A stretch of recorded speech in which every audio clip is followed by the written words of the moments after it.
2024 തെരഞ്ഞെടുപ്പിൽ Ronald Trump വീണ്ടും American പ്രസിഡന്റായി തിരഞ്ഞെടുക്കപ്പെട്ടതോടെയാണ് ക്യൂബക്കെതിരായ ആക്രമണങ്ങൾ അതിതീവ്രമായ നിലയിൽ തുടരാൻ വേണ്ടി തുടങ്ങിയത്. ട്രംപിൻ്റെയും കൺസർവേറ്റീവുകളുടെയും എല്ലാം കടുത്ത തീവ്ര വലതുപക്ഷ സാമ്പത്തിക രാഷ്ട്രീയ ആശയങ്ങളുടെ എല്ലാം നിർമ്മാതാക്കളും പ്രചാരകരുമെല്ലാമായ ഹെറിറ്റേജ് ഫൗണ്ടേഷൻ്റെ പ്രോജക്റ്റ് 2025 പ്ലാൻ പ്രകാരമാണിപ്പോൾ ട്രംപ് ഭരണകൂടം ക്യൂബക്കെതിരായിട്ടുള്ള കർശനമായ സാമ്പത്തിക രാഷ്ട്രീയ ഉപരോധങ്ങൾ ശക്തിപ്പെടുത്തിക്കൊണ്ടിരിക്കുന്നത്. ക്യൂബയുമായുള്ള ആഗോള വ്യാപാരവും സാമ്പത്തിക ഇടപാടുകളും എല്ലാം പൂർണ്ണമായും തടയുക എന്നതാണ് ഈ പ്രോജക്റ്റിൻ്റെ ഏറ്റവും പ്രധാനപ്പെട്ട ലക്ഷ്യം. ക്യൂബയെ സാമ്പത്തികമായി ശ്വാസം മുട്ടിച്ച് സർവ്വനിലയിലും ഉപരോധിച്ച് സമ്പൂർണ്ണമായി തകർക്കുക എന്ന വിനാശകരമായ പരിപാടിയാണ് പ്രോജക്റ്റ് 2025 എന്ന് പറയുന്നത്. ഇതിനായുള്ള ശക്തമായ മാർഗങ്ങളാണ് നിർദ്ദേശങ്ങളായി അവർ തയ്യാറാക്കി വച്ചിട്ടുള്ളത്. അമേരിക്കൻ ഉപരോധം ശക്തമായതോടെ കൃത്യമായി മരുന്നുകൾ ലഭിക്കാതെ ക്യൂബൻ ആശുപത്രികൾ മുഴുവൻ അടഞ്ഞുകിടക്കുകയാണ്. വിദേശ ഇടപാടുകൾക്ക് വേണ്ടിയുള്ള ബാങ്കിങ് സംവിധാനം ഉപരോധം കാരണം പൂർണ്ണമായും തകരാറിലായി. വൈദ്യശാസ്ത്ര രേഖകൾ, വിദേശ സഹായം, വാണിജ്യം എല്ലാം ഇക്കാരണങ്ങളെ കൊണ്ട് തന്നെ തടസ്സപ്പെട്ടിരിക്കുകയാണ്.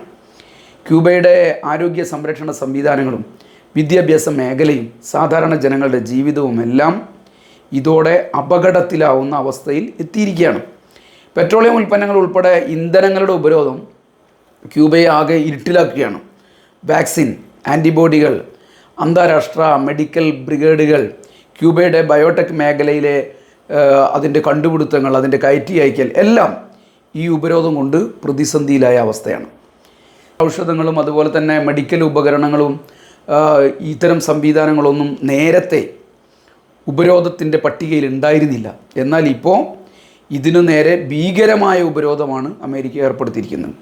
ക്യാൻസർ മരുന്നുകളും ഹൃദയ ഉപകരണങ്ങളും ഡയാലിസിസ് മരുന്നുകളും അതിൻ്റെ ഉപകരണങ്ങളും കോവിഡിന് ശേഷമുള്ള തുടർ ചികിത്സയും അതിനുള്ള മരുന്നുകളും ഒന്നും കിട്ടാതെ ആയിരക്കണക്കായ ആളുകളാണ് കൊച്ചു ക്യൂബയിൽ മരിച്ചു വീണുകൊണ്ടിരിക്കുന്നത്. ക്യൂബ ആരോഗ്യ മേഖലയിൽ വലിയ പുരോഗതി നേടിയ ഒരു രാജ്യമാണ്. സ്വാഭാവികമായും അതിൻ്റെ ഭാഗമായി അവർ ഉൽപ്പാദിപ്പിക്കുന്ന മരുന്നുകൾ കയറ്റി അയക്കാൻ പോലും അമേരിക്കയുടെ ഉപരോധം കൊണ്ട് സാധിക്കാത്ത നിലവരികയാണ്. ബയോടെക്നോളജിയുടെ മേഖലയിൽ ലോകത്ത് തന്നെ ക്യൂബയുടെ സ്ഥാനം ഏറ്റവും മുൻപന്തിയിലാണ്. പക്ഷേ അമേരിക്കൻ ഉപരോധം ഇതെല്ലാം തകർക്കുകയാണ്. അമേരിക്ക ക്യൂബയെ സാമ്പത്തികമായും സാമൂഹികമായും ഉൾപ്പെടെയുള്ള എല്ലാ മേഖലകളെയും വരിഞ്ഞു മുറക്കും വിധമാണ് അടച്ചുപൂട്ടി കെട്ടിയിരിക്കുന്ന നിലയിലാണ് ഉപരോധം ഇപ്പോൾ ശക്തിപ്പെടുത്തിയിരിക്കുന്നത്. ക്യൂബയുടെ സാമ്പത്തിക വളർച്ചയെ തടസ്സപ്പെടുത്തുക, വിദേശ നിക്ഷേപം വരുന്നത് തടഞ്ഞ് അതിനെ പൂർണ്ണമായും ക്യൂബയിൽ അത്തരമൊരു വിദേശ നിക്ഷേപം ശൂന്യമാവുന്ന അവസ്ഥയിലേക്ക് എത്തിക്കുക, ഇതെല്ലാം ഈ ഉപരോധത്തിൻ്റെ ഭാഗമായി അമേരിക്ക ലക്ഷ്യം വെക്കുന്നതാണ്. അന്താരാഷ്ട്ര വ്യാപാരവും സാമ്പത്തിക സഹകരണങ്ങളും എല്ലാം തടസ്സപ്പെടുന്ന നിലയാണ് ഉപരോധത്തിൻ്റെ ഭാഗമായി കഴിഞ്ഞ 60 കൊല്ലക്കാലമായി തന്നെ ഉണ്ടായത്. ഇപ്പോൾ അത് അതിശക്തമായ നിലയിലേക്കായിരിക്കുന്നു എന്നർത്ഥം. ഇതുകൊണ്ട് ക്യൂബൻ ജനതയുടെ ജീവിത നിലവാരം പൂർണ്ണമായും തകരുകയാണ്. ഭക്ഷ്യ സുരക്ഷിതത്വവും മരുന്നുകളും ഒന്നും ലഭിക്കാത്തതിൻ്റെ ഭാഗമായി നിരവധി മനുഷ്യർ മരിച്ചുകൊണ്ടിരിക്കുക. മനുഷ്യാവകാശങ്ങളുടെ നഗ്നമായ ലംഘനമാണ് അമേരിക്കയുടെ ഉപരോധം ഇപ്പം എത്തി നിൽക്കുന്നത്. ഒരു രാജ്യത്തെ ജനങ്ങളെ പീഡിപ്പിച്ച് അവർ കൊല്ലാക്കൊല നടത്തി രാഷ്ട്രീയ ലക്ഷ്യങ്ങൾ പ്രയോഗിക്കുന്നതിൻ്റെ അനീതിയാണ്, കാടത്തത്തിൻ്റെ പ്രതീകമാണ് ഈ അമേരിക്കൻ ഉപരോധം എന്ന് പറയുന്നത്. ക്യൂബൻ വിപ്ലവം വിജയിക്കുകയും ക്യൂബയിൽ ഒരു സോഷ്യലിസ്റ്റ് ഭരണകൂടം സാധ്യമാവുകയും ചെയ്തപ്പോഴാണ് അമേരിക്ക ക്യൂബക്കെതിരായിട്ടുള്ള വിളറിപൂണ്ട ആക്രമണങ്ങൾ ആരംഭിക്കുന്നത്. ആദ്യഘട്ടത്തിൽ ഉപരോധം വിപ്ലവം 59 നടക്കുന്നു. 62 ആകുമ്പോഴത്തേക്കാണ് ഉപരോധം ശക്തിപ്പെടുന്നത്. പക്ഷേ ആദ്യഘട്ടത്തിൽ ഭക്ഷണത്തിനും മരുന്നിനും ഒന്നും ഉപരോധം അമേരിക്ക ഏർപ്പെടുത്തിയിരുന്നില്ല, അക്കാലത്തെ അമേരിക്കൻ ഭരണകൂടം. പക്ഷേ 62കൾക്ക് ശേഷം അമേരിക്കയുടെ ഉപരോധത്തിൽ ഭക്ഷണവും മരുന്നും എല്ലാം ഉൾപ്പെടുത്തുകയാണ്. ഒരു കാലത്ത് ക്യൂബൻ വിപ്ലവത്തിൻ്റെ മുമ്പേ 1959 മുമ്പേ അമേരിക്കയുടെ ഏറ്റവും പ്രധാനപ്പെട്ട വ്യാപാര പങ്കാളിയായിരുന്നു ക്യൂബ. ക്യൂബയുടെ കയറ്റുമതിയുടെ 73% അമേരിക്കയിലേക്കായിരുന്നു.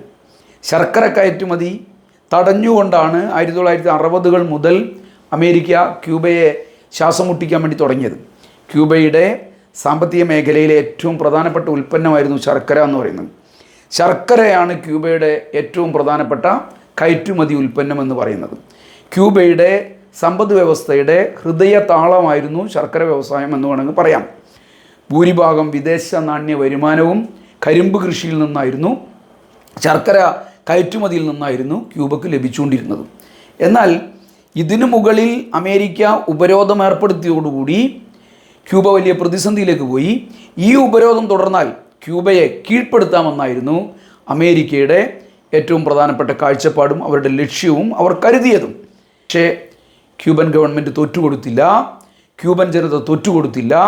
സോഷ്യലിസം അമേരിക്കൻ സാമ്രാജ്യത്വത്തിന് മുന്നിൽ മുട്ടുമടക്കുകയില്ല എന്നവർ പ്രഖ്യാപിച്ചു. സാമ്രാജ്യത്വത്തിൻ്റെ സംഘടിതമായ കടന്നാക്രമണത്തെ ക്യൂബയിലെ സോഷ്യലിസ്റ്റ് ഗവൺമെൻറ് വളരെ തന്ത്രപരമായാണ് നേരിട്ടത്. സോഷ്യലിസ്റ്റ് സാമ്പത്തിക രാഷ്ട്രീയ നയങ്ങളിലൂടെ ഈ ആക്രമണത്തെ പരാജയപ്പെടുത്തി ക്യൂബ മുന്നോട്ട് കുതിക്കുകയായിരുന്നു ആദ്യകാലങ്ങളിലെല്ലാം ചെയ്തത്. പക്ഷേ തുടർച്ചയായ ഉപരോധം ക്യൂബയുടെ സാമ്പത്തിക പരിഷ്കാരങ്ങൾ നടപ്പിലാക്കുന്നതിന് കഴിയാത്ത സാഹചര്യം രൂപപ്പെടുത്തുകയായിരുന്നു. കച്ചവട വ്യവസ്ഥ, വിദേശ നിക്ഷേപം, ഡോളർ കൈമാറ്റം ഇതെല്ലാം തടസ്സപ്പെടുന്ന നിലയിലേക്ക് ക്യൂബയിൽ അന്തരീക്ഷം മാറിയപ്പം ക്യൂബൻ ജനതക്ക് അല്ലെങ്കിൽ ക്യൂബക്ക് അവരുടെ മുന്നോട്ടുള്ള പോക്ക് അത്ര സ്പീഡിൽ പോകാൻ വേണ്ടി കഴിയാത്ത സാഹചര്യവും ഉണ്ടായി. ചെറുകിട കൃഷി, കോപ്പറേറ്റീവ് ഇൻഡസ്ട്രികൾ, വൈദ്യസഹായം ഇക്കാര്യങ്ങളിലെല്ലാം ക്യൂബ തളരുന്ന സാഹചര്യം മെല്ലെ മെല്ലെ വരുന്ന സ്ഥിതി ഉണ്ടായി. ചരിത്രത്തിലെ ഏറ്റവും വലിയ ഊർജ പ്രതിസന്ധിക്ക് ഇതിൻ്റെ ഒരു ഘട്ടത്തിൽ 2024 മധ്യത്തോടുകൂടി ക്യൂബ വിധേയമാവുന്ന അവസ്ഥയുണ്ടായി. ഇതേ കാലത്ത് തന്നെയാണ് 2024 മധ്യത്തിൽ തന്നെയാണ് ഓസ്കാർ കൊടുങ്കാറ്റ് വലിയ ആഘാതമായി ക്യൂബക്ക് മുകളിൽ പതിച്ചതും. ഇതെല്ലാം കൂടുതൽ പ്രതിസന്ധിയിലേക്ക് ആ കൊച്ചു രാജ്യത്തെ ഇങ്ങനെ തള്ളിവിടുകയായിരുന്നു. പെട്രോളിയം ഉൽപ്പന്നങ്ങൾക്കും ഇന്ധനങ്ങൾക്കും ഉപരോധം ഏർപ്പെടുത്തിയതിൻ്റെ ഭാഗമായി കഴിഞ്ഞ ഒക്ടോബർ മുതൽ ഏകദേശം 72 മണിക്കൂർ മുതൽ 96 മണിക്കൂർ വരെ തുടർച്ചയായി ക്യൂബ ഇരുട്ടിലാവുന്ന അവസ്ഥയുണ്ടായി. ആ രാജ്യത്തിൻ്റെ വൈദ്യുത പവർ സിസ്റ്റം പൂർണ്ണമായും തകർക്കപ്പെടുന്ന നിലയിലേക്ക് ഈ ഉപരോധവും അതുമായി ബന്ധപ്പെട്ട സാഹചര്യവുമെല്ലാം എത്തിപ്പെട്ടു. ക്യൂബയുടെ ഒരറ്റത്ത് നിന്ന് മറ്റേ അറ്റം വരെയുള്ള വൈദ്യുതി ബന്ധങ്ങളെല്ലാം വിച്ഛേദിക്കപ്പെട്ടു. രോഗികൾ, കുട്ടികൾ, വൃദ്ധർ, മനുഷ്യരെല്ലാം അവരുടെ ജീവിതം ദുരിതപൂർണമാവുന്ന അവസ്ഥയിലേക്ക് എത്തുന്നത് നേരിട്ട് കാണുകയായിരുന്നു. ക്യൂബയുടെ സമസ്ത മേഖലകളും സ്തംഭിക്കുന്ന നിലയിലേക്ക് ഈ ഇന്ധനത്തിൻ്റെ ഉപരോധവും വൈദ്യുതി ഇല്ലാത്ത അവസ്ഥയുമെല്ലാം എത്തിക്കുന്ന നിലയുണ്ടായി. അമേരിക്ക നേരിട്ട് നടത്തുന്ന ഉപരോധത്തിന് പുറമെ അന്താരാഷ്ട്ര വ്യാപാരത്തിലേക്കുള്ള ക്യൂബയുടെ പ്രവേശനം തന്നെ തടയുന്ന നിലയിലേക്കുള്ള ഇടപെടലും മറുഭാഗത്ത് നടത്താൻ വേണ്ടി തുടങ്ങി. അമേരിക്ക തങ്ങളുമായി ബന്ധമുള്ള മറ്റു രാജ്യങ്ങളെ ഭീഷണിപ്പെടുത്തി ക്യൂബയുമായുള്ള വ്യാപാരം തുടരാൻ വേണ്ടി പാടില്ല എന്നുള്ള നിലപാട് അവർ ഇതിന് പുറമേയും സ്വീകരിക്കുന്ന നിലയുണ്ടായി. കടുത്ത മനുഷ്യാവകാശ ലംഘനമായി ഈ ഉപരോധം പല ഘട്ടങ്ങളിലും മാറുന്ന സ്ഥിതി വന്നു. ഇപ്പോൾ ക്യാൻസർ മരുന്നുകൾ ചെറിയ അളവിൽ പോലും ക്യൂബയിലെത്തുന്നത് അമേരിക്ക തടയുകയായിരുന്നു. അതേപോലെ തന്നെ ക്യൂബയിലേക്ക് മരുന്നുകൾ നൽകിയിരുന്ന കമ്പനികൾ അമേരിക്കയുടെ ഈ പറയുന്ന ഉപരോധത്തിൻ്റെ ഭാഗമായി മരുന്ന് കൊടുക്കാത്ത നിലയും വന്നു. കാരണം മരുന്ന് പേറ്റൻ്റ് എന്ന് പറയുന്നത് പൂർണ്ണമായും അമേരിക്കയുടെ ഉള്ളം കയ്യിലുള്ളതായിരുന്നു. ക്യൂബക്ക് സ്വന്തമായി മരുന്നുണ്ടാക്കാൻ സംവിധാനങ്ങളെല്ലാം ഉണ്ട്. പക്ഷേ ക്യാൻസർ ഉൾപ്പെടെയുള്ള പല മരുന്നുകളുടെയും പേറ്റൻ്റ് അമേരിക്കയ്ക്കുള്ളതായിരുന്നു. അമേരിക്കൻ കമ്പനികളായിരുന്നു സപ്ലൈ ചെയ്തുകൊണ്ടിരുന്നത്. അത് പൂർണ്ണമായും അമേരിക്കൻ ഗവൺമെൻറ് തടയുന്ന നിലയുണ്ടായി.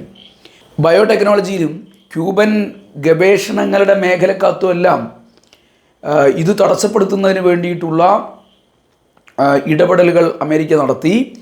അവസാന ഘട്ടമാകുമ്പോഴത്തേക്കും സമ്പൂർണ്ണമായും ഇതിന് ഉപരോധം ഏർപ്പെടുത്തുന്ന നിലയിലേക്കുള്ള സംവിധാനങ്ങളും അവരുണ്ടാക്കി. കുട്ടികളുടെ മരുന്ന്, ഇൻസുലിൻ, അതുപോലെ തന്നെ ആൻറ്റിബയോട്ടിക്കുകൾ, ആർട്ടിഫിഷ്യലായിട്ടുണ്ടാക്കിയിട്ടുള്ള അവയവങ്ങൾ ഉൾപ്പെടെ എല്ലാം അമേരിക്ക ഉപരോധിക്കുന്ന നിലയിലേക്ക് പോയി. മനുഷ്യത്വരഹിതമായ നിലയിൽ, ക്രൂരമായ നിലയിൽ അമേരിക്ക ക്യൂബക്കെതിരായി ഇത്തരം കാര്യങ്ങളെല്ലാം നിരോധിച്ചുകൊണ്ട് ഒരു ജനതയെ ഇഞ്ചിഞ്ചായി കൊല്ലുകയാണ് ചെയ്തുകൊണ്ടിരിക്കുന്നത്.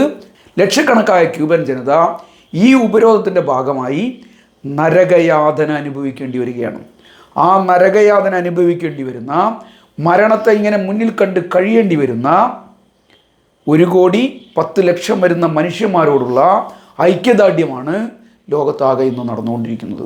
അമേരിക്കയുടെ രാഷ്ട്രീയ സാമ്പത്തിക മാതൃകയിൽ നിന്നും വ്യത്യസ്തമായ ഒരു സംവിധാനം, അതായത് സോഷ്യലിസ്റ്റ് സംവിധാനം സ്വീകരിക്കുകയും അത് നടപ്പിലാക്കുകയും ചെയ്തത് മാത്രമാണ് ക്യൂബയുടെ സമ്പദ്ഘടനയ്ക്ക് മേൽ അമേരിക്കയുടെ ഉപരോധം ഏർപ്പെടുത്തിയതിനുള്ള കാരണം.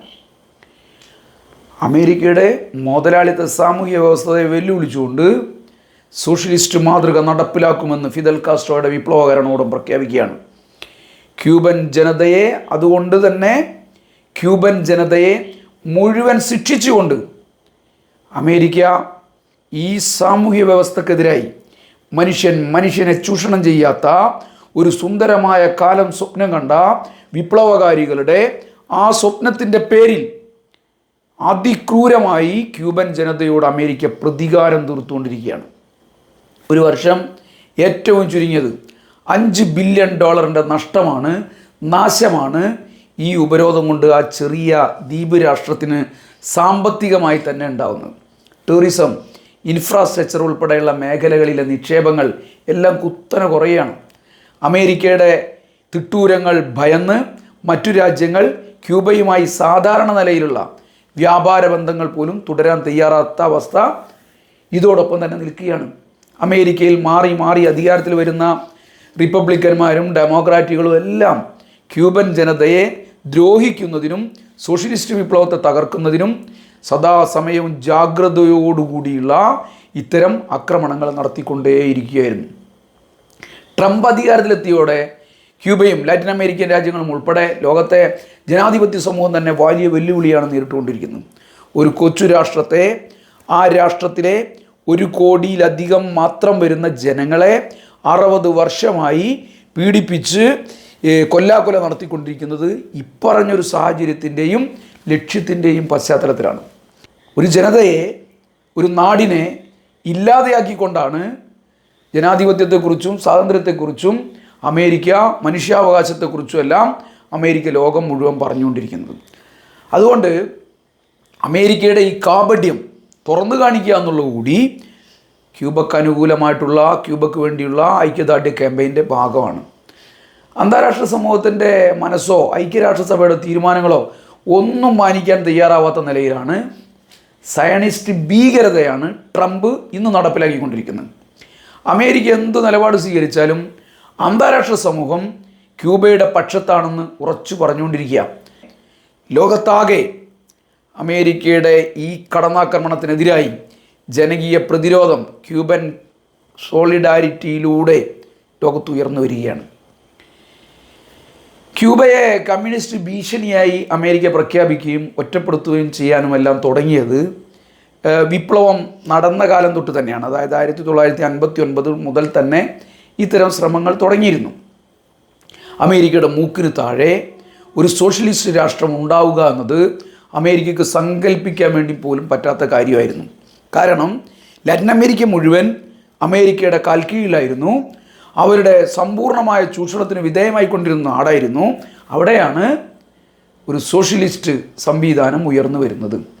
സോഷ്യലിസ്റ്റ് ആശയങ്ങളുടെ പ്രചരണവും വ്യാപനവും ഒന്നും ലാറ്റിൻ അമേരിക്കക്കകത്ത് അമേരിക്കക്ക് അനുവദിക്കാൻ കഴിയുമായിരുന്നില്ല. അത്തരം ഒരു കാര്യം നടക്കുന്നത് അവർക്ക് സഹിക്കാനും കഴിയുമായിരുന്നില്ല. ഇത്തരം ഒരു സാഹചര്യത്തിലാണ് അമേരിക്ക ഉപരോധങ്ങളും ആക്രമണങ്ങളും എല്ലാം ക്യൂബക്കെതിരായി നടത്താൻ തുടങ്ങിയത്. ക്യൂബയെ ഒറ്റപ്പെടുത്താനും തകർക്കാനും എല്ലാ സംവിധാനങ്ങളും ഉപയോഗിക്കാനും തുടങ്ങിയത്. അവരാദ്യഘട്ടം സാമ്പത്തിക ഉപരോധം ഏർപ്പെടുത്തി. പിന്നീട് സൈനിക ആക്രമണങ്ങൾ നടത്താൻ വേണ്ടി ശ്രമിച്ചു. 1960 ഉപരോധത്തിൻ്റെ മേഖലകൾ വിപുലപ്പെടുത്താൻ വേണ്ടി തുടങ്ങി. 61 ആകുമ്പോൾ അത് ഭീകരമായ ആക്രമണങ്ങളിലേക്ക് തന്നെ നടക്കുന്ന നില ഉൾപ്പെടെ ഉണ്ടായി. 1961 ഡേ ഓഫ് പിക്സ് എന്ന് പറയുന്ന ആക്രമണം ക്യൂബക്കെതിരായി അമേരിക്കയുടെ മുൻകൈയിൽ നടത്തുന്നത്. അതായത് അമേരിക്കൻ CIA പിന്തുണയോടെ ക്യൂബയിൽ നിന്ന് നാടുകടത്തപ്പെട്ട ആഭ്യന്തര കുറ്റവാളികളെ മുഴുവൻ ഉപയോഗപ്പെടുത്തി ക്യൂബക്കെതിരായിട്ടുള്ള ആക്രമണം അമേരിക്ക സംഘടിപ്പിക്കുകയായിരുന്നു. കാസ്ട്രോയുടെ ഭരണത്തെ അട്ടിമറിക്കുക എന്ന ലക്ഷ്യത്തോടു കൂടി തന്നെയാണ് അമേരിക്കൻ ചാരസംഘടനയും അമേരിക്കൻ സൈനിക വിഭാഗങ്ങളും എല്ലാം ഈ ആക്രമണത്തിന് പിന്തുണ നൽകുകയും അതിനോടൊപ്പം ചേരുകയും ചെയ്തത്. എന്നാൽ ഫിദൽ കാസ്ട്രോയുടെ നേതൃത്വത്തിൽ ക്യൂബൻ സൈന്യവും ക്യൂബയിലെ ജനങ്ങളും ഈ ആക്രമണത്തെ നന്നായി പ്രതിരോധിച്ചു. 1500-ലധികം തീവ്രവാദികൾ അവർ പിടികൂടി. പലരും കൊല ചെയ്യപ്പെട്ടു. അമേരിക്കയുടെ ആക്രമണം പൂർണ്ണമായും പരാജയപ്പെടുന്ന നിലയുണ്ടായി. ഇതോടുകൂടി ക്യൂബ അമേരിക്ക ബന്ധം പൂർണ്ണമായും തകരുന്ന നിലയിലേക്ക് എത്താൻ വേണ്ടി തുടങ്ങി. ഈ ആക്രമണത്തോടുകൂടി ക്യൂബയുടെ സുരക്ഷ ക്യൂബയെ സംബന്ധിച്ച് ഏറ്റവും പ്രധാനപ്പെട്ടതായിരുന്നു. അതുകൊണ്ട് തന്നെ അവർ സോവിയറ്റ് യൂണിയനുമായി കൂടുതൽ സൈനിക ബന്ധങ്ങൾ സ്ഥാപിക്കാൻ വേണ്ടിയുള്ള ശ്രമങ്ങൾ തുടങ്ങി. ഫിദൽ കാസ്ട്രോയും സോവിയറ്റ് ഭരണകൂടവുമായി ചർച്ചകൾ നടത്തി. അമേരിക്കയുടെ ഉപരോധവും ആക്രമണവും എല്ലാം ശക്തിപ്പെടുന്ന സാഹചര്യത്തിൽ സോവിയറ്റ് യൂണിയനുമായി ക്യൂബ സൈനിക സഖ്യം ആരംഭിച്ചു. 1962 സോവിയറ്റ് യൂണിയൻ അമേരിക്കയുടെ ഈ ആക്രമണത്തെ ചെറുക്കാൻ ക്യൂബയെ സഹായിക്കുന്നതിന് വേണ്ടി ക്യൂബയിൽ ആണവ മിസൈലുകൾ സ്ഥാപിക്കാനുള്ള ശ്രമങ്ങളെല്ലാം തുടങ്ങി.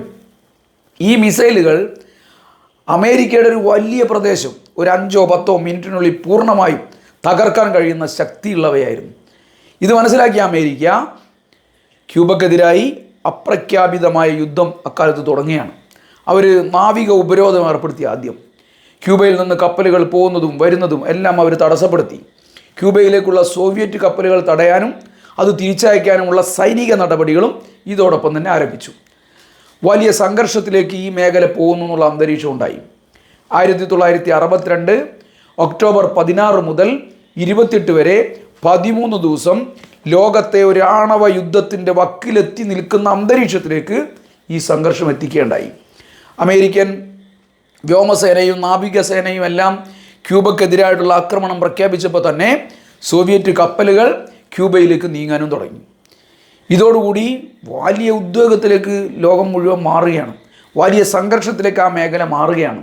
അവസാനമാണ് ജോൺ കെനഡിയും നികിത ക്രൂഷ്ചേവും ചേർന്ന് നടത്തിയ ചർച്ചകളിലൂടെ താൽക്കാലികമായ ഒരു പരിഹാരം ഈ പ്രശ്നങ്ങൾക്ക് ഉണ്ടാക്കുകയാണ്. ഒക്ടോബർ 28 സോവിയറ്റ് യൂണിയൻ ക്യൂബയിൽ നിന്നും മിസൈലുകൾ പിൻവലിക്കുമെന്ന് പ്രഖ്യാപിച്ചു. അമേരിക്ക ക്യൂബക്ക് നേരെ ഒരാക്രമണവും നടത്തില്ലെന്നും പ്രഖ്യാപിക്കുകയുണ്ടായി. അങ്ങനെയാണ് ഈ കാലത്തുണ്ടായ വലിയ സംഘർഷത്തിന് ഒരയവുണ്ടായത്. പക്ഷേ അമേരിക്ക ക്യൂബക്കെതിരായിട്ടുള്ള നേരിട്ടുള്ള ആക്രമണം അക്കാലത്ത് കുറച്ചുവെങ്കിലും ഉപരോധം അവസാനിപ്പിക്കാൻ അവർ തയ്യാറായില്ല. കൂടുതൽ ശക്തിപ്പെടുത്തുന്ന നിലയിലേക്ക് അമേരിക്ക ക്യൂബക്കെതിരായിട്ടുള്ള ക്യൂബൻ ജനതക്കെതിരായിട്ടുള്ള ഉപരോധം ശക്തിപ്പെടുത്തിക്കൊണ്ടേയിരുന്നു എന്നുള്ളതായിരുന്നു അനുഭവം. ഏറ്റവും അവസാനം ട്രംപ് കുപ്രസിദ്ധ രാഷ്ട്രങ്ങളുടെ പട്ടികയിൽ ക്യൂബയെ ഉൾപ്പെടുത്തി. ഇതോടുകൂടി ഉപരോധവും അതിക്രമണങ്ങളുമെല്ലാം കൂടുതൽ ശക്തമാക്കുന്ന നിലയുണ്ടായി.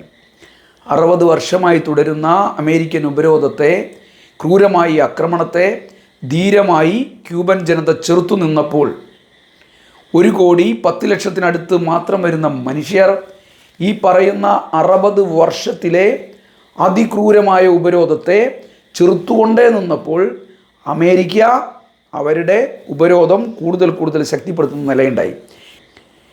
ക്യൂബയിലെ അമേരിക്കൻ എംബസിക്ക് മുന്നിൽ കുപ്രസിദ്ധ രാഷ്ട്രങ്ങളുടെ പട്ടികയിൽ നിന്ന് ക്യൂബയുടെ പേര് നീക്കം ചെയ്യണമെന്നാവശ്യപ്പെട്ടുകൊണ്ട് 5 ലക്ഷം മനുഷ്യരാണ് ക്യൂബൻ വിപ്ലവ നായകനായ റൗൾ കാസ്ട്രോയുടെയും ക്യൂബൻ പ്രസിഡന്റ് മിഗേൽ ഡയസ് കാനലിൻ്റെയും നേതൃത്വത്തിൽ വലിയ മാർച്ച് സംഘടിപ്പിച്ചത്. ജീവിതത്തിൻ്റെ നാനാ തുറകളിൽ നിന്നുള്ള മനുഷ്യർ ഒറ്റക്കെട്ടായി വിളിച്ചു പറഞ്ഞ കാര്യം, ഞങ്ങൾ തോൽക്കില്ല, തോൽക്കാനൊട്ടും മനസ്സുമില്ല എന്നുള്ളതായിരുന്നു അവരുടെ പ്രഖ്യാപനം. ഇത് വിപ്ലവമാണ് എന്ന് അവരാവർത്തിച്ചു വിളിച്ചു പറഞ്ഞു.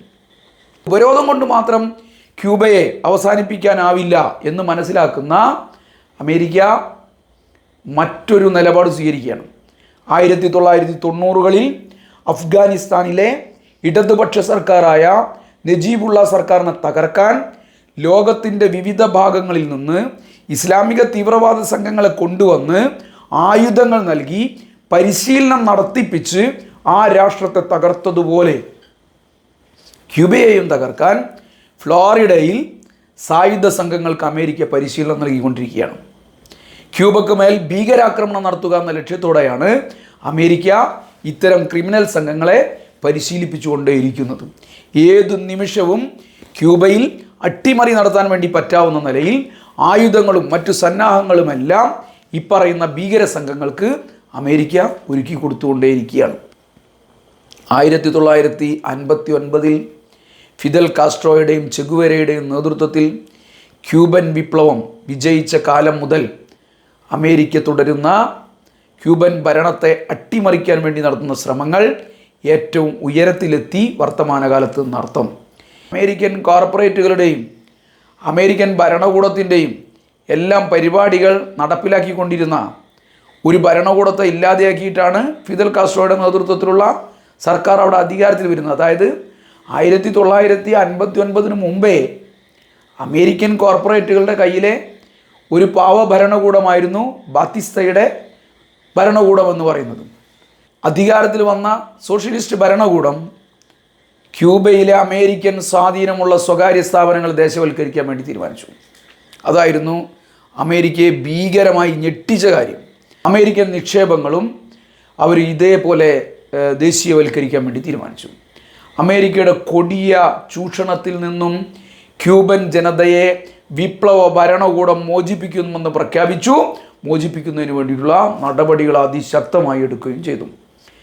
അമേരിക്കയുടെ ഈ കോർപ്പറേറ്റുകളുടെ എല്ലാം കുത്തക ഭരണവും സാമ്പത്തിക നിയന്ത്രണങ്ങളും എല്ലാം ക്യൂബൻ ഭരണകൂടം ക്യൂബയിൽ അവസാനിപ്പിച്ചു. ധാരാളം നിയമങ്ങൾ അമേരിക്ക ഉണ്ടാക്കി. ട്രേഡിംഗ് വിത്ത് എനിമി ആക്ട് എന്ന് പറയുന്ന 1917 TWEA എന്നൊരു നിയമം അമേരിക്കൻ പാർലമെൻറ്റ് പാസ്സാക്കിയിരുന്നു. ആ നിയമം ഉപയോഗിച്ചാണ് ക്യൂബക്കെതിരായി ആദ്യഘട്ടം അമേരിക്ക ഉപരോധം തുടങ്ങിയത്. ഒന്നാം ലോക മഹായുദ്ധകാലത്ത് ശത്രു രാജ്യങ്ങളുമായിട്ടുള്ള വാണിജ്യം നിരോധിക്കാനായി അമേരിക്കൻ ഗവൺമെൻറ് രൂപപ്പെടുത്തിയതായിരുന്നു ഈ നിയമം. അമേരിക്കയിലെ കോർപ്പറേറ്റുകളോ അമേരിക്കയിലെ മറ്റ് സംവിധാനങ്ങളോ ഈ ശത്രു രാജ്യങ്ങളിലെ കമ്പനികളുമായി വാണിജ്യമോ വ്യവസായമോ പങ്കാളികളാവുന്നതൊക്കെ നിരോധിക്കുന്നതിന് വേണ്ടിയുള്ള നിയമമായിരുന്നു ഈ നിയമം. 1960കളിൽ ഈ നിയമം ക്യൂബക്കെതിരായിട്ടുള്ള ഉപരോധത്തിന് വേണ്ടിയുള്ള നിയമപരമായ അടിസ്ഥാനമാക്കി അമേരിക്ക പ്രഖ്യാപിച്ചു. അമേരിക്കൻ പൗരന്മാർക്കും കമ്പനികൾക്കും ക്യൂബയുമായി വ്യാപാരം നടത്താൻ വേണ്ടി പാടില്ല എന്ന ഒരു ഉത്തരവ് ഈ നിയമത്തിൻ്റെ അടിസ്ഥാനത്തിൽ വൈറ്റ് ഹൗസ് പുറത്തിറക്കുകയാണ്. പിന്നീട് 1992 ക്യൂബൻ ഡെമോക്രസി ആക്ട് എന്ന് പറയുന്ന ഒരു നിയമം തന്നെ പാസ്സാക്കുക അമേരിക്ക. ക്യൂബ ജനാധിപത്യത്തിനെതിരായി പ്രവർത്തിക്കുന്ന ഒരു രാഷ്ട്രമാണ് എന്നുള്ള നിലയിലേക്ക് അവർ പ്രഖ്യാപിക്കുകയും ആ കുപ്രസിദ്ധ രാഷ്ട്രങ്ങളുടെ പട്ടികയിൽപ്പെട്ട ഈ രാജ്യവുമായി ഒരു ഇടപാടും ആരും നടത്താൻ വേണ്ടി പാടില്ല എന്ന അമേരിക്കയുടെ ആജ്ഞാപനമായിരുന്നു അക്കാലത്ത് പുറത്തു വന്നത്. ക്യൂബയിലെ ജനാധിപത്യം വീണ്ടെടുക്കുന്നതിനുള്ള അമേരിക്കൻ ശ്രമങ്ങളുടെ ഭാഗമാണ് ഈ നിയമമെന്നായിരുന്നു അമേരിക്ക വലിയ പ്രചണ്ഡമായ പ്രചരണം ക്യൂബക്കെതിരായി നടത്തിക്കൊണ്ടിരിക്കുന്നതോടൊപ്പം ഈ നിയമത്തെക്കുറിച്ച് പറഞ്ഞുകൊണ്ടിരുന്നത്. ധാരാളം അവ്യക്തതകൾ നിറച്ചുണ്ടാക്കിയൊരു നിയമമാണിതെന്ന് അന്താരാഷ്ട്ര ഏജൻസികൾ തന്നെ പലപ്പോഴും പറയാറുണ്ട്.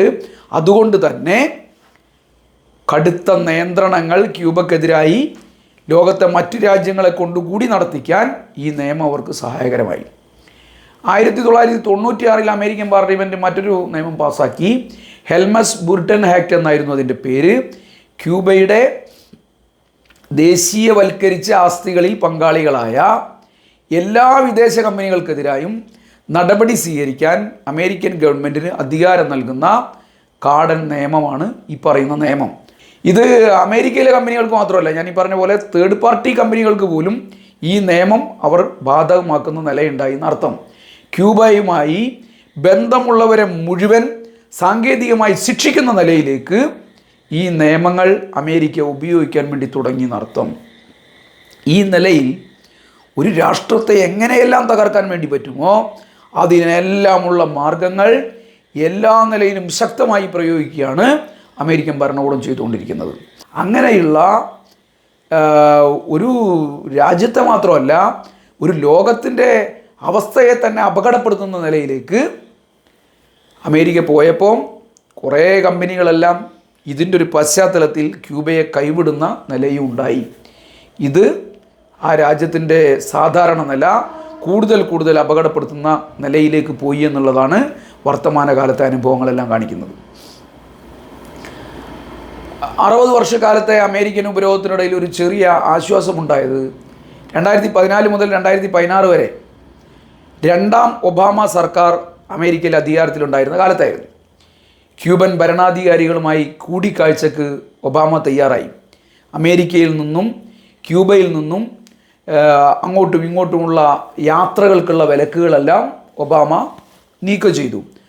അപൂർവമായി ചില നിയന്ത്രണങ്ങളും അദ്ദേഹം പിൻവലിച്ചു. അതായത് ഈ ഉപരോധത്തിൻ്റെ ഭാഗമായി എല്ലാ നിയന്ത്രണങ്ങളൊന്നും പിൻവലിക്കാൻ ഒബാമക്ക് കഴിയുമായിരുന്നില്ല. എന്നാൽ അത്യപൂർവമായ ചിലതെല്ലാം പിൻവലിച്ചു. ഇരു രാജ്യങ്ങളും തമ്മിലുള്ള ധനപരമായ ഇടപാടുകൾക്ക് മേലുള്ള നിയന്ത്രണങ്ങളിൽ ഒരു അയവ് വരുത്തി. 90 വർഷത്തിന് ശേഷം ക്യൂബ സന്ദർശിച്ച ആദ്യത്തെ പ്രസിഡൻ്റായി 2016 ബറാക്ക് ഒബാമ മാറുന്ന നിലയുണ്ടായി. ഇതോടെ ഉപരോധം നീക്കപ്പെടുമെന്നുള്ള പ്രതീക്ഷയായിരുന്നു ലോകത്തെ ജനങ്ങൾക്കെല്ലാം ഉണ്ടായിരുന്നത്. എന്നാൽ പിന്നീട് അധികാരത്തിൽ വന്ന റൊണാൾഡ് ട്രംപ് ആദ്യഘട്ടം പകയോടും വെറുപ്പോടും കൂടി ക്യൂബ എന്ന ഈ കൊച്ചു രാജ്യത്തെ തകർക്കാനുള്ള ശ്രമങ്ങൾ ശക്തിപ്പെടുത്തുകയായിരുന്നു. 243 പുതിയ വിലക്കുകളാണ് ട്രംപ് അക്കാലത്ത് തന്നെ പുതുതായി ഏർപ്പെടുത്തിയത്. യാത്രാ വിലക്ക് വീണ്ടും കൊണ്ടുവന്നു. തീവ്രവാദത്തിൻ്റെ സ്റ്റേറ്റ് സ്പോൺസർ എന്ന പട്ടികയിൽ ക്യൂബയെ ട്രംപ് ഉൾപ്പെടുത്തുകയാണ്. എന്തു വന്നാലും അതെല്ലാം ഞങ്ങൾ നേരിടും എന്ന ദൃഢനിശ്ചയത്തിലാണ് ക്യൂബൻ ജനത രക്തപതാക ഉയർത്തിപ്പിടിച്ചുകൊണ്ട് തന്നെ അമേരിക്കൻ സാമ്രാജ്യത്തെ വെല്ലുവിളിച്ചുകൊണ്ടിരിക്കുന്നത്. യാങ്കി കഴുകന്മാർ തീർക്കുന്ന ഉപരോധത്തെ നേർക്ക് നേർ നിന്ന് ഞങ്ങൾ നേരിടും എന്നവർ പ്രഖ്യാപിക്കുന്നത്. അമേരിക്ക ഉപരോധത്തിൻ്റെ മുകളിൽ നിർത്തിയില്ല, സൈനികാക്രമണങ്ങളുടെ മുകളിൽ നിർത്തിയില്ല. അവർ പല ഘട്ടങ്ങളിലും ക്യൂബൻ വിപ്ലവ നേതാക്കളെ നേരിട്ട് വധിക്കാനുള്ള ശ്രമങ്ങൾ അവർ നടത്തുകയുണ്ടായി. 630 തവണയാണ് അമേരിക്കയുടെ വിവിധ സംഘങ്ങൾ, CIA സംവിധാനങ്ങൾ ഉൾപ്പെടെ സഖാവ് ഫിദൽ കാസ്ട്രോയെ വധിക്കാൻ, കൊലപ്പെടുത്താൻ ശ്രമങ്ങൾ നടത്തിയത്. പലപ്പോഴും തലനാരിഴക്കായിരുന്നു അദ്ദേഹം രക്ഷപ്പെട്ടത്. 1967 ഒക്ടോബർ 9 എണസ്റ്റോ ചെഗുവേരയെ ബൊളീവിയയിൽ വെച്ച് യാങ്കി പട്ടാളം പിടികൂടി കൊല ചെയ്യുന്നത്. ക്യൂബയിലെ വിപ്ലവ വിജയത്തിന് ശേഷം ക്യൂബൻ ഭരണകൂടത്തിലെ ഉന്നതമായ സ്ഥാനങ്ങൾ മുഴുവൻ ത്യജിച്ചുകൊണ്ടാണ് ഒരു ദിവസം തൻ്റെ മക്കൾക്കും ഭാര്യയ്ക്കും കാസ്ട്രോവിനും ക്യൂബൻ ജനതയ്ക്കും ഒരു കത്തെഴുതി വെച്ചുകൊണ്ട് സഖാവ് എണസ്റ്റോ ചെഗുവേര ക്യൂബയിൽ നിന്ന് പുറത്തേക്ക് പോവുക. ബൊളീവിയൻ ജനതയുടെ മോചനം, ആ മോചന പോരാട്ടത്തിന് നേതൃത്വം കൊടുക്കാനാണ് താൻ പോകുന്നത് എന്ന് അദ്ദേഹം എഴുതി വെച്ചു. ബൊളീവിയയുടെ മോചനത്തിന് വേണ്ടിയുള്ള വിപ്ലവ പോരാട്ടത്തിന് നേതൃത്വം കൊടുക്കുമ്പോഴാണ് യാങ്കി പട്ടാളം അതിക്രൂരമായി സഖാവ് എണസ്റ്റോ ചെഗുവേരയെ കൊല ചെയ്തത്. കൊലയ്ക്ക് ശേഷം അദ്ദേഹത്തിൻ്റെ കൈകൾ വെട്ടി മാറ്റിയിട്ടാണ് ഒരു പുഴയോരത്ത് കൊണ്ടുപോയി കുഴിച്ചിട്ടത്. പിന്നീട് 1977 അദ്ദേഹത്തിൻ്റെ ഭൗതികാവശിഷ്ടങ്ങൾ കണ്ടെത്തുന്നത്. അവ ഹവാനയിൽ കൊണ്ടുപോയി സംസ്കരിക്കുന്നത്. യേശുക്രിസ്തുവിൻ്റെ അന്ത്യ നിമിഷങ്ങൾക്ക് സമാനമായ നിലയിലേക്കാണ് എണസ്റ്റോ ചെഗുവേരയുടെ ഭൗതിക ശരീരം ഫോട്ടോ എടുത്തിട്ട് പട്ടാളക്കാർ തോക്കു ചൂണ്ടി നിൽക്കുകയും ചെഗുവേര മരിക്കുകയും എല്ലാം ചെയ്യുന്ന ചിത്രങ്ങൾ അക്കാലത്ത് അമേരിക്ക പ്രചരിപ്പിച്ചത്. ഏറ്റവും ക്രൂരമായി തന്നെയായിരുന്നു. വിപ്ലവകാരികളായ നേതാക്കളെ വധിച്ചാൽ ക്യൂബൻ വിപ്ലവ ഭരണത്തെ തന്നെ ഇല്ലാതെയാക്കാം, ക്യൂബയെ തന്നെ ഇല്ലാതെയാക്കാം എന്നതായിരുന്നു അമേരിക്കൻ ഭരണാധികാരികളുടെ അക്കാലത്തെയും ഇക്കാലത്തെയും എല്ലാ കണക്കുകൂട്ടലുകളും. പക്ഷേ വിപ്ലവവും ക്യൂബയും ഒരിഞ്ച് പോലും പിന്നോട്ട് പോയില്ല. അമേരിക്കയുടെ ഈ പറയുന്ന പ്രതിരോധത്തിന് മുന്നിൽ മുട്ടുമടക്കാൻ അവർ തയ്യാറായില്ല. ഫിദൽ കാസ്ട്രോയെ കൊലപ്പെടുത്താൻ കഴിഞ്ഞില്ലെന്ന് മാത്രമല്ല, വിപ്ലവ ഭരണകൂടത്തെ അട്ടിമറിക്കാനും അവർക്ക് കഴിഞ്ഞില്ല എന്നുള്ളത് ലോകത്തെ അനുഭവങ്ങൾ മുഴുവൻ കാണിക്കുക. ഫിദൽ കാസ്ട്രോയ്ക്കും റൗൾ കാസ്ട്രോയ്ക്കും ശേഷം മിഗ്വൽ ദിയാസ് കനൽ വിപ്ലവത്തിൻ്റെ രക്തപതാക ഉയർത്തിപ്പിടിച്ചുകൊണ്ട് തന്നെ ക്യൂബയെ മുന്നോട്ട് നയിക്കുക. ക്യൂബയിൽ വിപ്ലവം നടന്നതിന് ശേഷമുള്ള തലമുറയിലെ കമ്മ്യൂണിസ്റ്റ് പാർട്ടി നേതാവാണ് സഖാവ് മിഗൽ. അദ്ദേഹം പഴയ വിപ്ലവ നേതാക്കളുടെ ആവേശത്തോടു കൂടി തന്നെ ക്യൂബയെ മുന്നോട്ട് നയിക്കുക. ഹവാലയിൽ നടന്ന മാർച്ചിൽ അദ്ദേഹം ക്യൂബൻ ജനതയെ ആവർത്തിച്ചോർമ്മപ്പെടുത്തിയത് ഇതൊരു സാമ്രാജ്യത്വ വിരുദ്ധ പോരാട്ടമാണ്, വിജയം വരെ ഈ ചെറുത്തുനിൽപ്പ് നാം തുടരുക തന്നെ ചെയ്യും എന്നായിരുന്നു. ക്യൂബൻ ജനത പോരാടുകയാണ്. നാം അവർക്കൊപ്പം നിന്ന് ലോകത്താകെയുള്ള വിപ്ലവകാരികളുടെ ഐക്യദാർഢ്യത്തോടൊപ്പം നമ്മളും അവർക്ക് ഐക്യദാർഢ്യം പ്രഖ്യാപിക്കേണ്ട കാലമാണിത്. ഇത് ക്യൂബയുടെ മാത്രം പ്രശ്നമല്ല. ഇത് ലോകത്തെ അധ്വാനിക്കുന്ന വർഗങ്ങളുടെ, ലോകം മാറണമെന്ന് ആഗ്രഹിക്കുന്നവരുടെ, മനുഷ്യത്വം പുലരണമെന്ന് ആഗ്രഹിക്കുന്നവരുടെ എല്ലാം മനുഷ്യാവകാശങ്ങളുടെ പ്രശ്നം കൂടിയാണ്. ഒരു ആഗോള സമത്വം എന്ന ആശയത്തിന് നേരെയുള്ള ആക്രമണമാണ് അമേരിക്ക അതിക്രൂരമായി നടത്തിക്കൊണ്ടിരിക്കുന്നത്. സോഷ്യലിസത്തിനും പുരോഗമന ആശയങ്ങൾക്കും നേരെയുള്ള കടന്നാക്രമണമാണ് അമേരിക്ക നടത്തുന്നത്. നാളെ അവർ ഈ കടന്നാക്രമണം ലോകത്തെവിടെയും വ്യാപിപ്പിക്കും. ക്യൂബയുടെ പോരാട്ടത്തിനൊപ്പം നിൽക്കാനുള്ള നമ്മുടെ സന്നദ്ധത, നമ്മുടെ ദൃഢനിശ്ചയം, അതാണ് ലോകത്തിൻ്റെ ചരിത്രത്തെ നിർമ്മിക്കാൻ വേണ്ടി പോകുന്നത്. അമേരിക്കയുടെ ഉപരോധം അവസാനിപ്പിക്കണം. ക്യൂബൻ ജനതയ്ക്ക് സ്വാതന്ത്ര്യവും സുരക്ഷയും ആത്മാഭിമാനവും തിരിച്ചു നൽകണം. ക്യൂബ വിജയിക്കണം. അതാണ് ലോകത്തെ സാമ്രാജ്യത്വ വിരുദ്ധ മനസ്സുകൾ മുഴുവൻ ആഗ്രഹിക്കുന്നത്. അധ്വാനിക്കുന്ന തൊഴിലാളി വർഗം മുഴുവൻ ആഗ്രഹിക്കുന്നത്. ക്യൂബക്ക് ആവശ്യം നിവർന്നു നിന്ന് ശ്വാസം വിടാനും അന്താരാഷ്ട്ര വാണിജ്യ സാമ്പത്തിക രംഗത്ത് സ്വതന്ത്രമായി നടക്കാനുള്ള സ്വാതന്ത്ര്യവും സാഹചര്യങ്ങളുമാണ്. അത്തരമൊരു സാഹചര്യം തീർക്കുന്നതിനിടയിലെ ക്യൂബയെ സഹായിക്കലാണ് നമ്മൾ നടത്തിക്കൊണ്ടിരിക്കുന്ന ക്യൂബൻ സോളിഡാരിറ്റി മൂവ്മെൻറ്റ്, ലോകം മുഴുവൻ നടത്തിക്കൊണ്ടിരിക്കുന്ന ഫണ്ട് ശേഖരണം ഉൾപ്പെടെയുള്ള കാര്യങ്ങൾ. അതുകൊണ്ട് ക്യൂബക്ക് ഒരു 10 പൈസ കൊടുക്കുമ്പോൾ, ₹1 കൊടുക്കുമ്പോൾ ക്യൂബൻ ജനതയ്ക്ക് നൽകുന്ന സഹായം മാത്രമല്ല, അത് അമേരിക്കൻ സാമ്രാജ്യത്വത്തിനെതിരായ പോരാട്ടത്തിലെ ഏറ്റവും പ്രധാനപ്പെട്ട ഒരു ഇടപെടൽ കൂടിയാണ്. അമേരിക്കയുടെ ക്യൂബൻ ഉപരോധത്തിനെതിരായി എല്ലാ വർഷവും ഐക്യരാഷ്ട്രസഭയും UN പൊതുസഭയും ഭൂരിപക്ഷം വരുന്ന അംഗരാജ്യങ്ങളും അമേരിക്ക ക്യൂബൻ ഉപരോധം അവസാനിപ്പിക്കണമെന്നാവശ്യപ്പെടുന്ന പ്രമേയത്തിന് അനുകൂലമായി വോട്ട് ചെയ്യുകയും ഒപ്പുവെക്കുകയൊക്കെ ചെയ്തുകൊണ്ടിരിക്കുന്നുണ്ട്. അമേരിക്കയുടെ അധിനിവേശത്തിനെതിരായിട്ടുള്ള അപലപിക്കുന്ന പ്രമേയങ്ങൾ അവർ വലിയ ഭൂരിപക്ഷത്തിന് പാസ്സാക്കുന്നുമുണ്ട്. ഇക്കഴിഞ്ഞ വർഷവും ധാരാളം രാഷ്ട്രങ്ങളുടെ കൂട്ടായ്മകൾ, പ്രാദേശിക പ്ലാറ്റ്ഫോമുകൾ എല്ലാം UN ജനറൽ അസംബ്ലിയിൽ ക്യൂബക്ക് പിന്തുണ പ്രഖ്യാപിക്കുകയുണ്ടായി. അമേരിക്കയും ഇസ്രായേലും മാത്രമാണ് പ്രമേയത്തിന് അനുകൂലമായി വോട്ട് ചെയ്തത്. 193 രാജ്യങ്ങളിൽ 178 രാജ്യങ്ങളും ക്യൂബക്ക് അനുകൂലമായ നിലപാട് സ്വീകരിക്കുമ്പോൾ അന്താരാഷ്ട്ര സമൂഹത്തിൻ്റെ അഭിപ്രായങ്ങളെ പുച്ഛത്തോടെ തള്ളിക്കളഞ്ഞാണ് അമേരിക്ക ഉപരോധം ശക്തിപ്പെടുത്തിക്കൊണ്ടിരിക്കുന്നത്. കാനഡയും മോസ്കോയും യൂറോപ്യൻ യൂണിയനും ലാറ്റിൻ അമേരിക്കൻ രാജ്യങ്ങളും എല്ലാം ക്യൂബയുടെ പക്ഷത്ത് നിന്ന് അമേരിക്കക്കെതിരായ നിലപാട് സ്വീകരിച്ചുകൊണ്ടിരിക്കുക. ലോകം തന്നെ മഹാഭൂരിപക്ഷം ഭാഗങ്ങളും ക്യൂബയുടെ പക്ഷത്തു നിൽക്കുന്നു എന്നർത്ഥം. ലാറ്റിൻ അമേരിക്കൻ രാജ്യങ്ങൾ വിശദമായ സാമ്പത്തിക സാംസ്കാരിക സഹകരണം ക്യൂബക്ക് ഇപ്പോൾ നൽകിക്കൊണ്ടിരിക്കുക. യൂറോപ്യൻ യൂണിയൻ പിന്തുണയ്ക്കുമെന്ന് ദൃഢനിശ്ചയത്തോടു കൂടി അവർ പ്രഖ്യാപനം നടത്തിയിട്ടുണ്ട്.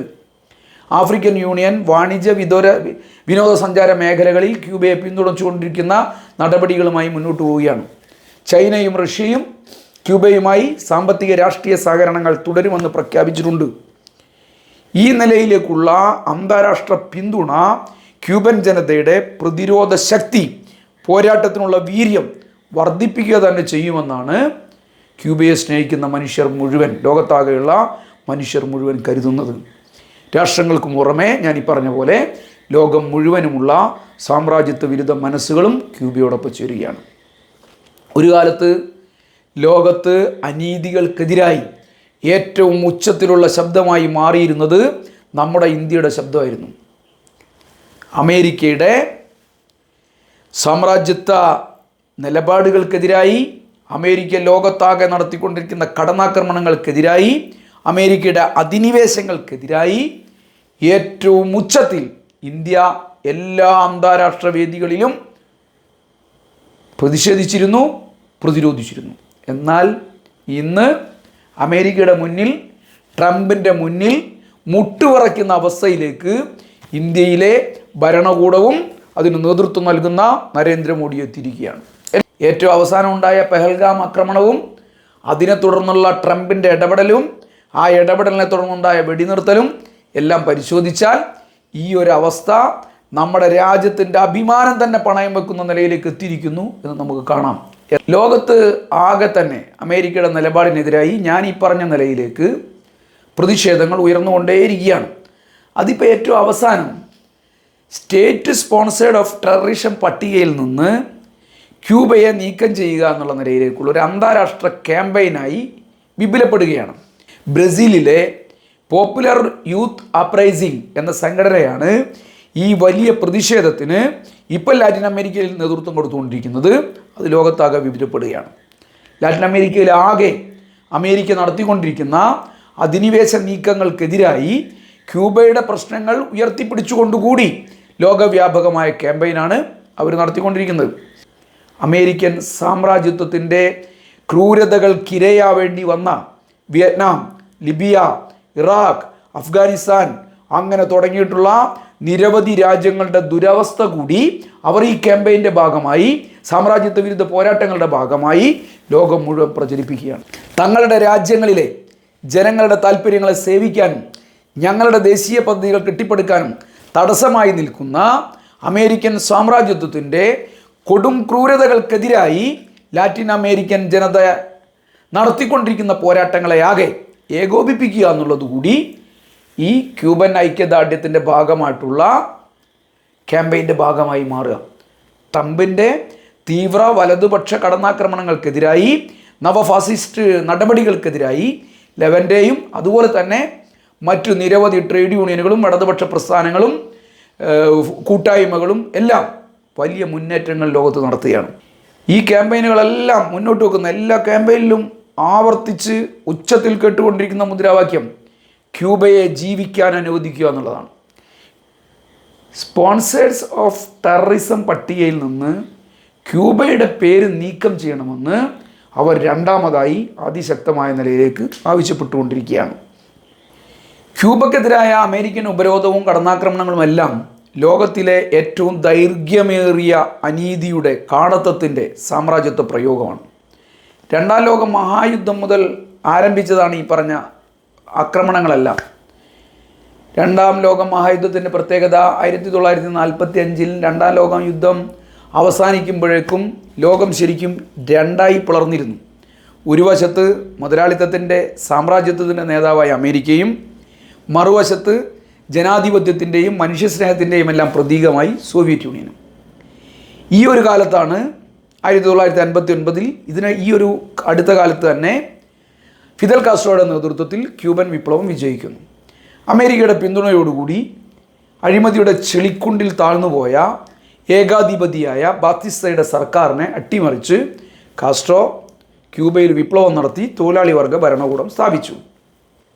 ക്യൂബൻ വിപ്ലവത്തോടുകൂടി ലാറ്റിൻ അമേരിക്കയിൽ തന്നെ ഇടതുപക്ഷത്തിൻ്റെ ആധുനിക ചരിത്രം, അമേരിക്കൻ സാമ്രാജ്യത്വത്തിനെതിരായിട്ട് പോരാട്ടങ്ങൾ ഇതെല്ലാം തുടക്കം കുറിക്കുന്നു, മുന്നോട്ട് കുതിക്കുന്നു.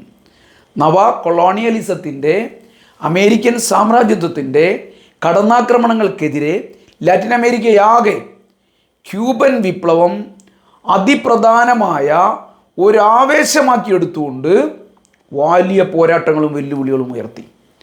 പഴയ രാജവാഴ്ചയിലെ, അതായത് സ്പാനിഷ് സാമ്രാജ്യത്വത്തെ പോലെ തന്നെ ലാറ്റിൻ അമേരിക്കയ്ക്ക് മുകളിൽ അമേരിക്കയും അവരുടെ നടപടികൾ തുറന്നു. അതായത് ലാറ്റിൻ അമേരിക്കയിലെ കാർഷിക വിഭവങ്ങളുടെയും പ്രകൃതി സമ്പത്തിൻ്റെയും എല്ലാ കൊള്ളയും അത് ബലം പ്രയോഗിച്ച് പിടിച്ചുകൊണ്ടുപോലും കടത്തിക്കൊണ്ടുപോലും എല്ലാം അമേരിക്ക ലാറ്റിൻ അമേരിക്കയ്ക്ക് മുകളിൽ നടത്തിക്കൊണ്ടിരിക്കുന്ന ഒരു കാലമായിരുന്നു അത്. അവർ ഈ ആക്രമണങ്ങൾ സുഗമമായ നിലയിലേക്ക് കൊണ്ടുപോകാൻ ഏറ്റവും പുരോഗമനപരമായ നിലപാട് ഒരു കാലത്തെടുത്തിരുന്നു. അവർ സ്പാനിഷ് ചക്രവർത്തിക്കെതിരായിട്ട് ജനങ്ങളെ സംഘടിപ്പിച്ചുകൊണ്ടുള്ള പോരാട്ടങ്ങൾ നടത്താനും അമേരിക്ക തയ്യാറായി. അതോടൊപ്പം തന്നെ മെക്സിക്കോയിലും ഗോട്ടിമാലയിലുമെല്ലാം പ്രകൃതി വിഭവങ്ങൾ തങ്ങളുടെ നിയന്ത്രണത്തിലാക്കുന്നതിന് വേണ്ടി സൈനിക ഇടപെടലുകളും അവർ അതേസമയം നടത്തുകയാണ്. അമേരിക്കൻ സാമ്രാജ്യത്തിൻ്റെ വെട്ടിപ്പിടുത്തങ്ങൾക്ക് വേണ്ടി, ഈ പറയുന്ന കൊള്ളക്ക് വേണ്ടി പട്ടാളത്തെ കൊണ്ടുള്ള അട്ടിമറികളും ഈ പറയുന്ന നിലയിൽ ലാറ്റിൻ അമേരിക്കയിലാകെ തുടർച്ചയായി അവർ നടത്താൻ തുടങ്ങുന്ന ഒരു കാലമായിരുന്നു ഈ പറയുന്ന രണ്ടാം ലോക മഹായുദ്ധത്തിൻ്റെ തുടർന്നുള്ള ലാറ്റിൻ അമേരിക്കൻ ചരിത്രം എന്ന് പറയുന്നത്.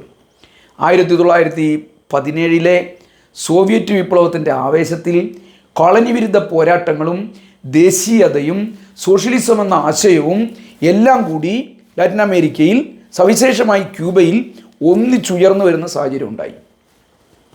സോവിയറ്റ് വിപ്ലവത്തിൻ്റെ ആവേശത്തിൽ ഞാനീ പറഞ്ഞ സാമ്രാജ്യത്വ വിരോധം, കോളനി വിരുദ്ധ പോരാട്ടം, തങ്ങളുടെ ദേശീയത, സോഷ്യലിസം എന്ന് പറയുന്ന ആശയം. ഈ പറഞ്ഞ എല്ലാം കൂടി ഒന്നിച്ച് ഒരു രാജ്യത്തിനകത്ത് ഒന്നിച്ചു ചേരുന്ന നിലയുണ്ടായി. ക്യൂബയിൽ ഇത് ഒരു രാഷ്ട്രീയ മാറ്റത്തിനു വേണ്ടി ഉപയോഗിക്കുന്ന സാഹചര്യം ഉണ്ടായി. സ്വന്തം രാജ്യത്തിൻ്റെ പരമാധികാരവും സ്വന്തം ജനതയുടെ അന്തസ്സും ക്യൂബൻ വിപ്ലവം ഊട്ടിയുറപ്പിക്കുകയായിരുന്നു. അമേരിക്കൻ കോർപ്പറേറ്റുകളുടെ കാൽക്കീഴിൽ കഴിയേണ്ടി വന്നൊരു ജനതയെ മോചിപ്പിക്കുകയായിരുന്നു ക്യൂബൻ വിപ്ലവം ചെയ്തത്.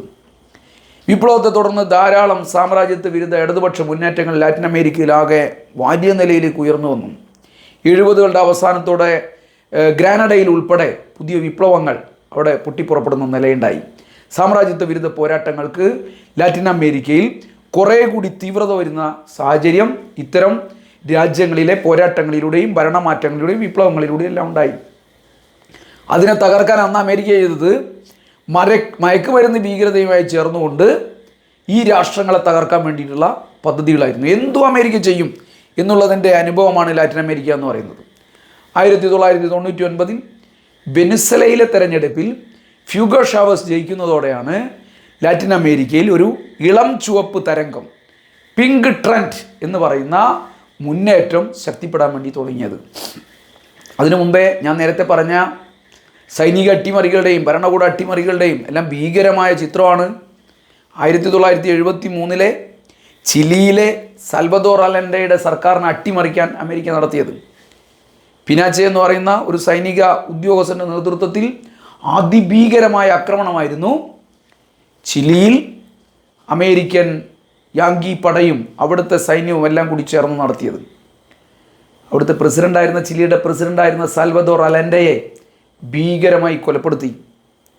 അവിടുത്തെ കമ്മ്യൂണിസ്റ്റ് പാർട്ടിയുടെ ജനറൽ സെക്രട്ടറി ആയിരുന്നു സഖാവ് പബ്ലോ നെരൂദ. നോബൽ സമ്മാന ജേതാവായ ലോകത്തിലെ ഏറ്റവും ഉജ്ജ്വലനായ കവിയായിരുന്ന പബ്ലോ നെരൂദ ചിലിയിലെ കമ്മ്യൂണിസ്റ്റ് പാർട്ടിയുടെ ജനറൽ സെക്രട്ടറി ആയിരുന്നു. അലൻഡയെ കൊല ചെയ്ത് പട്ടാളം അധികാരം പിടിച്ചെടുത്ത് കൃത്യം 10 ദിവസം കഴിയുമ്പോഴത്തേക്കും സഖാവ് പബ്ലോ നെരൂദയെ വിഷം കൊടുത്തു കൊല്ലുകയായിരുന്നു. 2020 കൂടി തന്നെ ഈ മുന്നേറ്റം വലിയ നിലയിലേക്ക് വരുന്നു. കൊളംബിയയിൽ അസ്താവോ പത്രോയുടെ നേതൃത്വത്തിലുള്ള ഒരു ഇടതുപക്ഷ ഗവൺമെൻറ് കൊളംബിയയിൽ അധികാരത്തിൽ വരികയാണ്.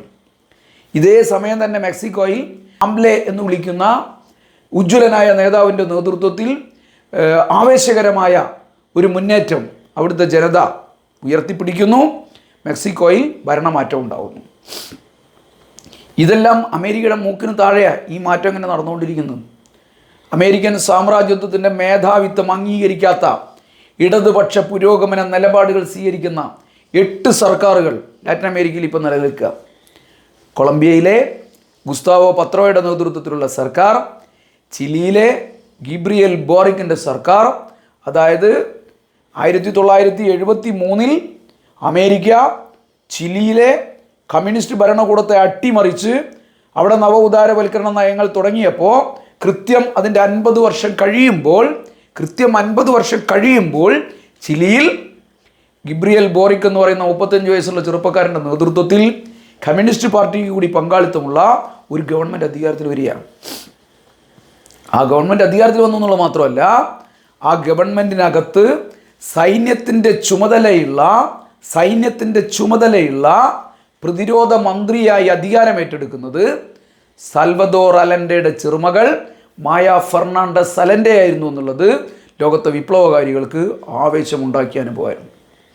ബ്രസീലിൽ അമേരിക്ക നടത്തിക്കൊണ്ടിരുന്ന കടന്നാക്രമണങ്ങളെല്ലാം ചെറുത്തുകൊണ്ടാണ് ലുലു ഡി സിൽവ അവിടെ പ്രസിഡൻ്റായി തിരഞ്ഞെടുക്കപ്പെട്ടത്. ബൊളീവിയയിൽ ലൂയിസ് ആർച്ചയുടെ നേതൃത്വത്തിലുള്ള സർക്കാർ അമേരിക്കയുടെ സാമ്രാജ്യത്വ നിലപാടുകൾക്കെതിരായി ധീരമായ പ്രതിരോധം ഉയർത്തുകയാണ്. ഒരു കമ്മ്യൂണിസ്റ്റ് ഗവൺമെൻറ് ഒന്നുമില്ല, പക്ഷേ അവർ അമേരിക്കക്കെതിരായ നിലപാട് സ്വീകരിക്കുന്നു. ഉറുഗ്വേയിൽ യമണ്ട് ഓർഗിയുടെ നേതൃത്വത്തിലുള്ള സർക്കാർ ഈ നിലപാടുമായി മുന്നോട്ട് പോകുന്നു. ഹോണ്ടുറാസിൽ സിയോമാരോ കാസ്ട്രോയുടെ നേതൃത്വത്തിലുള്ള സർക്കാർ ഈ പോരാട്ടത്തിൻ്റെ ആവേശം ഉയർത്തിപ്പിടിച്ചുകൊണ്ട് അവിടെയും അധികാരത്തിൽ വരികയാണ്. മെക്സിക്കോയിൽ ഏറ്റവും അവസാനം ക്ലോഡിയ ഷെയിൻബൗം എന്ന് പറയുന്ന ഒരു പുരോഗമനവാദിയുടെ നേതൃത്വത്തിലുള്ള സർക്കാർ മെക്സിക്കോയിലും അധികാരത്തിൽ വരികയാണ്. അതിനു പുറമെ ക്യൂബൻ സർക്കാർ ഏറ്റവും നന്നായി ആവേശത്തോടു കൂടി അവിടെ നിൽക്കുന്നു. വെനിസ്വലയിൽ ഇടതുപക്ഷ സർക്കാർ അതിശക്തമായ നിലയിൽ തന്നെ അവിടെ തുടരുന്നു. ഇതെല്ലാം കൂടി ലാറ്റിൻ അമേരിക്കക്കകത്ത് ഈ 9 രാജ്യങ്ങൾ അമേരിക്കയുടെ നിലപാടിനെതിരായി അതിശക്തമായ നിലയിൽ നിൽക്കുകയാണ്.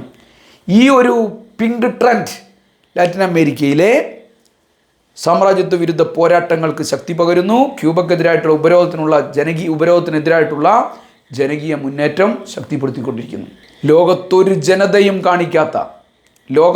ജനതയും കാണിക്കാത്ത സോഷ്യലിസത്തോടുള്ള, സ്വന്തം രാജ്യത്തോടുള്ള ആത്മാഭിമാനം ഉയർത്തിപ്പിടിച്ചുകൊണ്ട് തന്നെ എല്ലാ പ്രതിസന്ധികൾക്കിടയിലും അമേരിക്കയുടെ ആധിപത്യം നിറഞ്ഞ ശത്രുതാ മനോഭാവത്തിൻ്റെ മുന്നിൽ അതിജീവനത്തിൻ്റെ പ്രതീകമായി ക്യൂബയും ക്യൂബൻ ജനതയും തല ഉയർത്തിപ്പിടിച്ചു നിൽക്കുന്നു എന്നുള്ളത് ലോകത്തെ എല്ലാ മനുഷ്യർക്കും, മനുഷ്യനെ സ്നേഹിക്കുന്ന എല്ലാ മനുഷ്യർക്കും, എല്ലാ സാമ്രാജ്യത്വ വിരോധികൾക്കും ആവേശം പകരുന്ന അനുഭവം തന്നെയാണ്.